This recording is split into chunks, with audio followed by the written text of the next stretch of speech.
तो चलते चलते हम अपने चैप्टर के आखिरी टॉपिक पे आ गए, which is stock and flow. बस चैप्टर खत्म होने वाला है, वीडियो खत्म होने वाला है, इसके बाद तुम भी फ्री, मैं भी फ्री। तो चलो जल्दी से स्टॉक एंड फ्लो पढ़ते हैं और छुट्टी लेते हैं।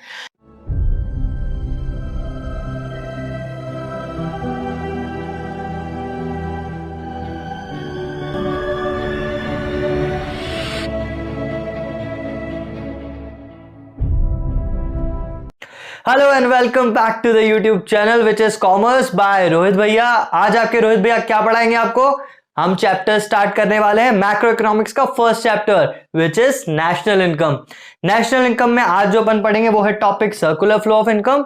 नेशनल इनकम पूरा का पूरा जो है यूनिट वो करीबन 10 मार्क्स का सेकेंड टर्म में आएगा। 40 में से 10 मार्क्स बहुत ज्यादा होते हैं। करीबन 6 मार्क का इसमें होगा थ्योरी और बाकी 4 मार्क का प्रैक्टिकल। जो आज अपन टॉपिक स्टार्ट करने वाले हैं वो है सर्कुलर फ्लो, और थ्योरेटिकली ये टॉपिक बहुत इंपॉर्टेंट है। क्या होता है सर्कुलर फ्लो, कैसे घूमता है पैसा इकोनॉमी में, समझते हैं और चलो शुरू करते हैं आज की क्लास। हाँ तो फ्रेंड्स, शुरू करते हैं circular flow of income. Circular flow of income start करने से पहले हमें 2 टर्म्स जानना जरूरी है। पहला टर्म है इकोनॉमी। इकोनॉमी क्या होता है? इकोनॉमी एक ज्योग्राफिकल एरिया होता है जहां पे एक बंदा जाता है, काम करता है और वहां से पैसा अर्न करता है। इकोनॉमी का एग्जाम्पल इंडिया। मैं इंडियन हूं, मैं इंडिया में रहता हूं, यहां काम करता हूं, यहां पे पैसा कमाता हूं और यहीं पे खर्चा करता हूं। तो ये एक इकोनॉमी होती है जो एक बंदे को कमाने का सोर्स देती है। ऑलराइट, जैसे इंडिया एक इकोनॉमी है। अब इकोनॉमी में 4 सेक्टर्स होते हैं। कौन से sectors? House holds, firms, government और रेस्ट ऑफ द वर्ल्ड। हम लाइन से सीखते हैं कि क्या होता है। हाउस होल्ड्स क्या होता है? हाउस होल्ड्स वो सारे लोग हैं जो कहीं ना कहीं जाके काम करते हैं। जैसे रिलायंस में काम करने वाले सारे एम्प्लॉइज कहलाते हैं हाउस होल्ड्स। जैसे समझो मेरी दुकान है तो मैं एंटरप्रेन्योर हूं, तो मैं हुआ हाउस होल्ड। मेरी दुकान क्या हुई? मेरी दुकान कहलाती है फर्म। ऑलराइट, यहां पे जो भी लोग काम करते हैं इन फर्म्स में जाके वो कहलाते हैं हाउस होल्ड्स। और ये फर्म्स क्या होती हैं? ये फर्म्स सारे यूनिट्स होते हैं जो प्रोडक्शन करते हैं या फिर उसको सेल करते हैं। मतलब फर्म जैसे हो गया रिलायंस, फर्म जैसे मेरी शॉप जहां पे मैं चीजों को बेच रहा हूं या चीजों को बना रहा हूं, तो वो सारे प्रोडक्शन के यूनिट्स कहलाते हैं फर्म्स। अब इसके बाद आता है तीसरा सेक्टर। तीसरा सेक्टर है गवर्नमेंट। गवर्नमेंट क्या करता है? गवर्नमेंट हाउस होल्ड्स को और फर्म्स को फैसिलिटीज और सर्विसेज प्रोवाइड करता है। बहुत सारे हाउस होल्ड्स गवर्नमेंट एजेंसीज में भी काम करते हैं, तो गवर्नमेंट उनको पैसा देता है, इनकम देता है। वैसे ही फर्म्स से गवर्नमेंट बहुत सारी चीजें खरीदती है। जैसे लोगों में ही बांटने के लिए फर्म्स से बहुत सारी चीजें गवर्नमेंट खरीदती है और गवर्नमेंट फर्म्स को पैसे देती है। सेकेंडली, ये सारी इकोनॉमी को गवर्नमेंट पूरी इकोनॉमी में रोड्स वगैरह बनवाती है, वाटर सर्विसेज देती है, इलेक्ट्रिसिटी देती है। ये सारी चीजें as a service government provide करता है। और मेन इंपॉर्टेंट पार्ट गवर्नमेंट का कंट्रोल करता है, रूल्स एंड रेगुलेशंस बनाता है कि इकोनॉमी कैसे चलेगी। तो ये हुए 3 सेक्टर्स जो इकोनॉमी के अंदर हैं। अब एक इकोनॉमी के बाहर भी तो चीजें हैं। जैसे इंडिया है अपना, तो इंडिया के आसपास भी तो देश हैं, जैसे चाइना है, पाकिस्तान है, ऑस्ट्रेलिया है। इन सब से भी हम लोग कुछ ना कुछ डीलिंग रखते हैं। तो ये जो सेक्टर्स हैं, ये जो इंडिया के अलावा आसपास वाली चीजें हुई, इनको बोलते हैं रेस्ट ऑफ द वर्ल्ड। इस सेक्टर को बोलते हैं रेस्ट ऑफ द वर्ल्ड। और रेस्ट ऑफ द वर्ल्ड से इकोनॉमी कैसे डील करता है? या तो वहां से इंपोर्ट होता है गुड्स का और सर्विसेज का, या तो वहां एक्सपोर्ट होता है। कैसे होती है ये सारी चीजें, कैसे इनकम डिस्ट्रीब्यूट होती है, ये हम अभी और अच्छी तरह पढ़ेंगे। फिलहाल के लिए ये 4 सेक्टर्स थे जो जानना जरूरी थे स्टार्ट करने से पहले। तो अब अपन सीखते हैं सर्कुलर फ्लो क्या होता है। हाँ, तो सर्कुलर फ्लो स्टार्ट करते हैं। मैं तुम्हें एक चीज बता दूं कि तुम्हारे कोर्स में सिर्फ 2 सेक्टर इकोनॉमी है। 2 सेक्टर इकोनॉमी यानी सिर्फ हाउस होल्ड्स और फर्म के बीच में कैसे सर्कुलर फ्लो होता है, सिर्फ अपने को उतना पढ़ना है। गवर्नमेंट और रेस्ट ऑफ द वर्ल्ड को हमको नहीं पढ़ना। तो हाउस होल्ड और फर्म के बीच में कैसे पैसा फ्लो होता है? तो सबसे पहले हाउस होल्ड जो है वो फर्म्स में जाके काम करते हैं। सबसे पहला, जब house hold factor services provide करते हैं फर्म्स को। फैक्टर सर्विसेज क्या होती हैं? लैंड, लेबर, कैपिटल और एंटरप्रेन्योर। देखो एक बात समझो कि हाउस होल्ड जो है वो लिविंग है, फर्म लिविंग नहीं है। तो फर्म में भले चीजें बनेंगी लेकिन बनाने के लिए तो कोई चाहिए ना। तो लैंड, लेबर, कैपिटल और एंटरप्रेन्योर हाउस होल्ड फर्म को प्रोवाइड करता है। अब जब फर्म को इतना सब मिल जाता है तो फर्म वहां पे चीजें बनाती है, गुड्स बनाती है। और वो गुड्स फर्म कहां करेगी? गुड्स जो है वो हाउस होल्ड्स को वापस वो बेचते हैं। गुड्स एंड सर्विसेज फर्म से लेके हाउस होल्ड सेक्टर में वापस आते हैं। अब हाउस होल्ड सेक्टर जब इन गुड्स एंड सर्विसेज को खरीदेगा तो उनका पैसा भी देगा, तो फर्म के पास payment of goods and services चला जाता है। अब जब फर्म के पास इतना पैसा आ गया तो सबसे पहले जब इन्होंने फैक्टर सर्विसेज ली थी तो इनकम जनरेट हुई थी, मतलब हाउस होल्ड्स को कुछ देना होता है ना, लैंड, लेबर, कैपिटल और एंटरप्रेन्योर को क्या देना रहता है? लैंड के बदले मिलता है रेंट, लेबर को मिलती है वेजेस, एंटरप्रेन्योर को मिलता है प्रॉफिट और कैपिटल के बदले मिलता है, कैपिटल यानी लागत, उसके बदले मिलता है इंटरेस्ट। ऑलराइट, तो ये सारी चीजें रेंट, वेजेस, इंटरेस्ट और प्रॉफिट फर्म्स देती हैं हाउस होल्ड्स को, और ऐसे एक सर्कुलर फ्लो कंप्लीट होता है। अब फिर से हाउस होल्ड्स के पास पैसा आ गया, हाउस होल्ड्स फिर से पेमेंट करेंगे गुड्स एंड सर्विसेज की, एंड गुड्स एंड सर्विसेज खरीदेंगे। ऐसे ये सर्कुलर फ्लो हमेशा के लिए चलता रहेगा। अब इस चीज को बोलते हैं सर्कुलर फ्लो, मतलब एक पैसे का एक इकोनॉमी में पूरा गोल गोल घूमना। तो इस सर्कुलर फ्लो में अगर हम ध्यान से देखें तो दो तरीके के फ्लोज हैं, यानी एक है गुड्स एंड सर्विसेज का एक से दूसरे सेक्टर में जाना, और एक है उस सेक्टर से दूसरे सेक्टर में पैसे का आना। ये दोनों फ्लोज अलग अलग होते हैं, एक होता है रियल फ्लो, एक होता है मनी फ्लो। अगर यहां पे ध्यान से आउटर सर्कल को देखें तो ये दिखाता है रियल फ्लो। कैसे? हाउस होल्ड से फर्म में फैक्टर सर्विसेज जा रही हैं, पैसा नहीं जा रहा। फर्म से हाउस होल्ड में गुड्स एंड सर्विसेज आ रही हैं, पैसा नहीं आ रहा। तो ये गुड्स एंड सर्विसेज का जो फ्लो है दोनों सेक्टर्स के बीच में, इस आउटर सर्कल को हम बोलते हैं रियल फ्लो। ऑलराइट, अब दूसरा इनर सर्कल। इनर सर्कल में क्या हो रहा है, ध्यान से देखें अगर, तो हाउस होल्ड फर्म को पेमेंट कर रहे हैं गुड्स एंड सर्विसेज का जो मनी में होगा, वहीं फर्म्स हाउस होल्ड को फैक्टर पेमेंट्स दे रही हैं जो मनी में होंगी। तो ये दोनों कहलाते हैं अपना मनी फ्लो, क्योंकि ये पैसों के टर्म्स में हो रहा है। तो आउटर सर्कल दिखाता है रियल फ्लो और इनर सर्कल दिखाता है मनी फ्लो। तो रियल फ्लो और मनी फ्लो भी तुम्हें समझ में आ गया होगा। अब अपन आगे बढ़ते हैं। हाँ, तो आगे हम समझते हैं रियल फ्लो और मनी फ्लो का डिफरेंस क्या होता है। तो सबसे पहला है meaning. Real flow is the flow of goods and services between firms and house holds, whereas money में क्या होता है, flow of money between firms and house holds. तो ये तो काफी सिंपल था। सेकंड पार्ट है एक्सचेंज। तो रियल फ्लो में हम क्या एक्सचेंज करते हैं, हम एक्सचेंज करते हैं गुड्स और सर्विसेज को, और मनी फ्लो में हम मनी को एक्सचेंज करते हैं। ऑलराइट, थर्ड पार्ट है डिफिकल्टी। एक सीधी सी बात बताओ, रियल फ्लो यानी जब गुड्स के बदले गुड्स देते हैं, इसको बोलते हैं बार्टर एक्सचेंज। बार्टर एक्सचेंज में डिफिकल्टी होती है ना, किस चीज की डिफिकल्टी होती है?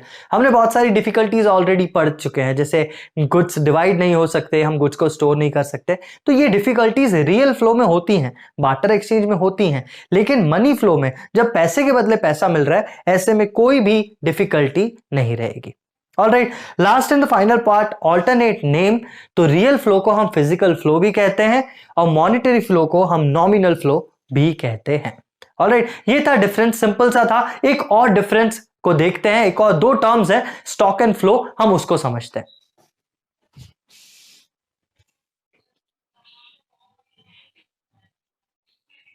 हाँ तो बच्चों, चलते चलते हम अपने चैप्टर के आखिरी टॉपिक पे आ गए, which is stock and flow.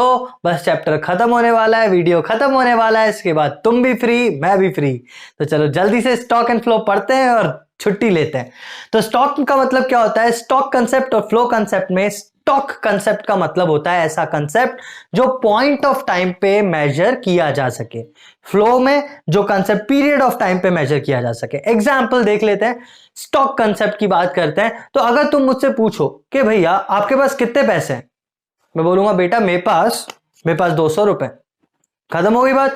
ये पॉइंट कंसेप्ट है। तुमने मुझसे अभी पूछा, मैंने तुम्हें अभी बता दिया। लेकिन अगर तुम मुझसे पूछते कि भैया आपकी इनकम क्या है, तो मैं तुम्हें पूछता कि बेटा तुम महीने की इनकम पूछ रहे हो, साल की पूछ रहे हो, हफ्ते की पूछ रहे हो या दिन की पूछ रहे हो। आई मीन उस चीज में एक पीरियड इन्वॉल्व है। जहां पीरियड इन्वॉल्व होता है उस चीज को बोलते हैं flow concept. Over the period of time में अपनी इनकम तुम्हें बता सकता हूं कि मैं एक महीने में कितना कमाता हूं। लेकिन अगर तुम मुझसे पूछो कि अभी मेरे पास कितना पैसा है, तो वो स्टॉक कंसेप्ट है, क्योंकि वो पॉइंट ऑफ टाइम पे मेजर किया जा सकता है। जैसे समझो तुमने मुझसे पूछा कि भैया इंडिया की पॉपुलेशन कितनी है, तो मैं तुम्हें बता सकता हूं कि नियरली 150 करोड़ के आसपास। लेकिन अगर पूछो तुम मुझसे कि भैया इंडिया में बच्चे कितने पैदा हुए, तो मैं तुमसे फिर पूछूंगा कि बेटा कब की बात कर रहे हो, पिछले साल, एक साल में, या एक महीने में, या एक दिन में। तो यहां पे फिर से जब तुमने मुझसे पूछा कि how many births have taken place, मैंने तुम्हें पूछा कि ये पीरियड कौन सा इन्वॉल्व है, तो ये हुआ फ्लो कंसेप्ट, बिकॉज इसमें एक पीरियड की जरूरत है इसका आंसर देने के लिए। लेकिन अगर तुमने मुझसे पूछा पॉपुलेशन कितनी है, तो मैं आज के पॉइंट ऑफ टाइम के हिसाब से तुम्हें बता सकता हूं कि नियरली 150 करोड़ है। समझ में आई बात? तो स्टॉक कंसेप्ट में हमको पॉइंट ऑफ टाइम पे उसका आंसर मिल सकता है, लेकिन फ्लो कंसेप्ट में हमें over a period of time इसका आंसर मिलेगा। मतलब over the period of time हम इस वेरिएबल को मेजर कर सकते हैं। Number of births during 2020 measure कर सकते हैं। ऑलराइट, पॉपुलेशन हम डायरेक्टली आज का बता सकते हैं, इट्स पॉइंट ऑफ टाइम। इतना समझ में आ गया? अब हम ये देखते हैं कि डिफरेंस क्या होता है स्टॉक एंड फ्लो में। हाँ तो बच्चों देखते हैं स्टॉक एंड फ्लो वेरिएबल में डिफरेंस क्या है। सबसे पहला है मीनिंग। तो जो स्टॉक वेरिएबल है it is measured eight point of time, पर जो फ्लो वेरिएबल है that is measured over a period of time. Second है टाइम डायमेंशन। तो स्टॉक में टाइम डायमेंशन इन्वॉल्व नहीं होता, वो एक पॉइंट कंसेप्ट है, तो पॉइंट पे हम बता सकते हैं, उसमें टाइम इन्वॉल्व नहीं होता। फ्लो कंसेप्ट में टाइम इन्वॉल्व होता है। नेचर क्या है? क्योंकि टाइम इन्वॉल्व है फ्लो में, तो ये डायनामिक कंसेप्ट है, चेंज होने वाला कंसेप्ट है। लेकिन स्टॉक कंसेप्ट स्टैटिक कंसेप्ट है, स्थिर कंसेप्ट है, चेंज नहीं होगा। लास्ट है एग्जाम्पल। तो एग्जाम्पल जैसा मैंने यहां पे एग्जाम्पल तुम्हें पहले बताया कि पॉपुलेशन ऑफ इंडिया इन 2020 एक एग्जाम्पल है स्टॉक वेरिएबल का, क्योंकि वो मैं आपको एक पॉइंट पे बता सकता हूं। लेकिन वहीं आप पूछोगे नंबर ऑफ बर्थ, तो वो एक फ्लो कंसेप्ट है, क्योंकि उसमें एक पीरियड होना जरूरी है। जैसे यहां लिखा हुआ है ड्यूरिंग 2020, तो पूरा एक साल यानी 12 महीने में कितने बर्थ हुए वो बताना है, तो ये एक फ्लो कंसेप्ट है। तो यहां अपना ये टॉपिक खत्म होता है और इसके बाद इसका एक स्क्रीनशॉट ले लो, तो अपन जल्दी से आगे बढ़ते हैं क्विक क्वेश्चंस पे।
हाँ तो फ्रेंड्स क्विक क्वेश्चंस तुमने कर लिए, आगे स्टार्ट करते हैं इसके आंसर डिस्कशन पे। आंसर डिस्कशन से पहले मैं तुम्हें बता देता हूं यार, मैं टॉपिक्स पढ़ा रहा हूं, तुम मेरे वीडियोस देख रहे हो, क्वेश्चंस देख रहे हो, कोई भी सपोर्ट की जरूरत है, कहीं पे भी कुछ समझ में नहीं आ रहा, मेरे कॉन्टेक्ट इन्फॉर्मेशन नीचे वीडियो के डिस्क्रिप्शन में है, जाओ और डायरेक्टली पूछो, कोई इंटरमीडिएट इन्वॉल्व नहीं है, डायरेक्टली बात करो मुझसे, ठीक है? कुछ भी दिक्कत मत रखना बस दिमाग में, ठीक है? अपन आंसर्स डिस्कस करते हैं। पहला पहला क्वेश्चन था विच of the following is consumption sector, which of the following is consumption sector, consumption यानी जो कंज्यूम करता है गुड्स एंड सर्विसेज को, तो भाई फर्म्स बनाती हैं और हाउस होल्ड उसको कंज्यूम करते हैं, तो इसका आंसर है ए हाउस होल्ड, क्योंकि हाउस होल्ड ही गुड्स एंड सर्विसेज को यूज करते हैं, उसे कंज्यूम करते हैं। सेकेंड क्वेश्चन था real flow is also known as, अभी अभी देखा है यार डिफरेंस में, रियल फ्लो यानी कौन सा flow, physical flow, goods and services का फ्लो, तो इसका आंसर है B physical flow. Third question है which of the following is not a flow, कौन सा जो अपना यहां पे ABCD में से फ्लो है ही नहीं, तो पहला है कैपिटल, इनकम, इन्वेस्टमेंट या डेप्रीसिएशन, तो मैं यार तुम्हें बता दूं इनकम, इन्वेस्टमेंट और डेप्रीसिएशन तीनों पीरियड कंसेप्ट्स हैं, एक साल के, महीने के, वीक के, ऐसे निकलेगा इनकम कितना किया आपने, इन्वेस्टमेंट कितना किया, डेप्रीसिएशन कितना लगाया किसी एसेट पे साल भर में, ये सब आएगा। लेकिन जो कैपिटल है वो एक बार लगता है कंपनी में, फिर वो कांस्टेंट रहता है, ठीक है, देखा होगा ना, मतलब हर बार अपन अकाउंट्स में देखते थे कैपिटल किसी कंपनी का है, उसके बाद प्रॉफिट निकल रहा है, इन्वेस्टमेंट्स हो रहे हैं, सारी चीजें हो रही है, कैपिटल कांस्टेंट रहता है, इसलिए कैपिटल जो है वो स्टॉक कंसेप्ट है, ठीक है, यहां पे वो फ्लो कंसेप्ट नहीं है। इसके बाद अपन आते हैं फोर्थ क्वेश्चन पे, विच of the following is not considered a factor income, तो यार देखो यार एज अ इकोनॉमिक्स स्टूडेंट ये चीज तो बिल्कुल रट लो कि फैक्टर इनकम्स होते हैं 4, रेंट, वेजेस, इंटरेस्ट और प्रॉफिट, ये 4 ही फैक्टर इनकम्स होती है, कहीं पे लिख लो तो, ठीक है, तो यहां पे जो सी ऑप्शन था गिफ्ट्स फ्रॉम अब्रॉड, ये बिल्कुल भी अपना फैक्टर इनकम नहीं है, क्योंकि इसके लिए कोई डायरेक्टली काम नहीं किया गया। ऑलराइट, ये थे 4 क्वेश्चंस। फिफ्थ क्वेश्चन पे आते हैं। फिफ्थ क्वेश्चन कहता है profit is classified as stock variable, flow variable, either A or B या फिर नीदर ए नॉर बी। तो भाई profit over a period of time आप देख सकते हो, पॉइंट ऑफ टाइम पे नहीं देख सकते, तो इसके लिए ये है फ्लो कंसेप्ट, बी इसका आंसर है। तो ये थे अपने 5 क्वेश्चंस, आज के क्विक क्वेश्चंस खत्म हो गए, आज का टॉपिक खत्म हो गया। कोई भी दिक्कत हो टॉपिक में, क्वेश्चंस में, पढ़ाई में, कहीं पे भी, कांटेक्ट है नीचे, कांटेक्ट करो। दैट्स ऑल फॉर टुडे, मिलते हैं अगली क्लास में।